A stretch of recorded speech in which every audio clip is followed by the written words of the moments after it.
On our first full day on the South Fork of the Little Wind, we split up to explore the meadow below our campsite. I set out with Julia to give her some fly casting lessons. In addition to catching a few trout, I was also hoping to learn about the river and its ecosystem.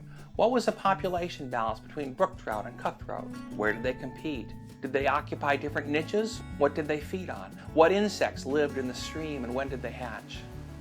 Catching fish, as it turned out, did not prove much of a challenge, at least not the brook trout. I'd never seen so many in a wild stream.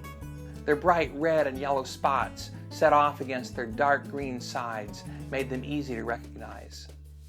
And unlike brook trout I spooked in the streams of Vermont, there were so many of them here that there was no place for them to hide.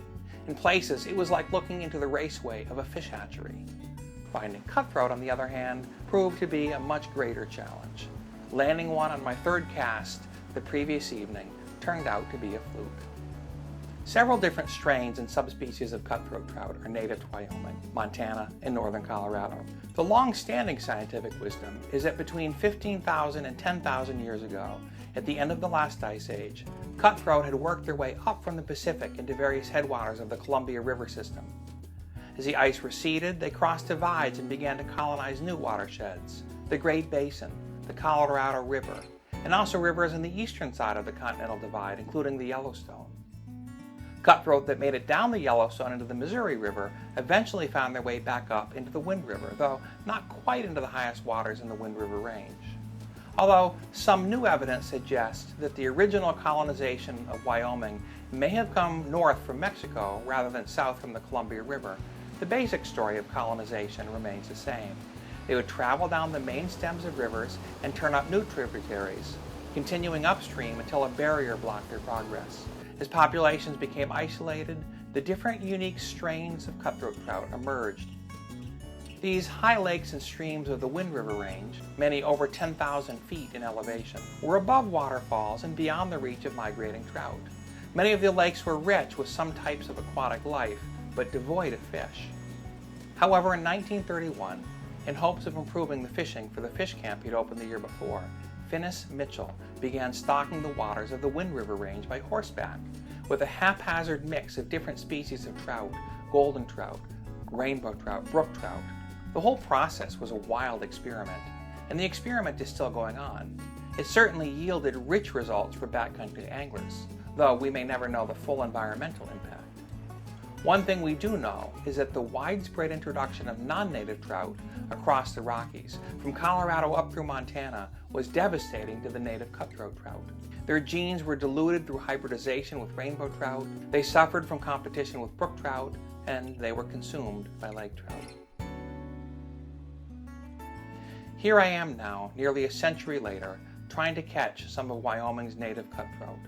Though I'm fishing waters that were not part of their native range, I'm still delighting in the experience and still witnessing the challenges to cutthroat survival when they are overrun with brook trout. So I do something that would be unthinkable in many of the eastern waters I grew up fishing. We catch a mess of brook trout and we have a fish fry over an open fire. We continue to explore the river for the next few days, and we also take a side excursion to Valentine Lake up the slope above us. Though I catch and release the occasional cutthroat trout amid the scores of brookies, it is not until the second to last day that I begin to find the big cutthroat. They are farther upriver in the plunge pools where the higher falls pour down from both sides of the valley. Here the cutthroat still seem to outcompete the brookies, at least in chasing my flies. In some of the more turbulent waters, I'm also able to film them. Brook trout and cutthroat trout swimming in the same swirling water, not only competing for food, but also to escape the crowds, leap up the falls, and get upstream. In one single pool on an afternoon, when the air is thick with hatching mayflies, I land the biggest 3 wild cutthroat of the trip.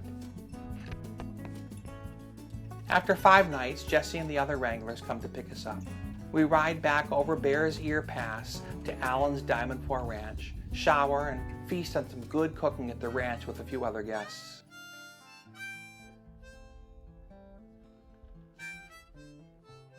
The Popo Agie Wilderness has 101,000 acres, and that's just a fraction of the Wind River range. Some of the waters still hold the native cutthroat. Some hold the famed golden trout or rainbow trout. vestiges from the previous century of indiscriminate stocking. Many are overrun with brook trout. Yet other alpine waters are still devoid of fish. One Forest Service biologist commented to me on the stocking practices, though he didn't recommend continuing to introduce fish to many more of the Wind River lakes. He did say that one day, if climate change and habitat loss have destroyed the remaining cutthroat trout waters lower down, these high lakes and streams may be their last bastion of survival. I'm eager to return someday. I hope to land and release some more wild cutthroat. I hope they find a way to survive elsewhere in Wyoming.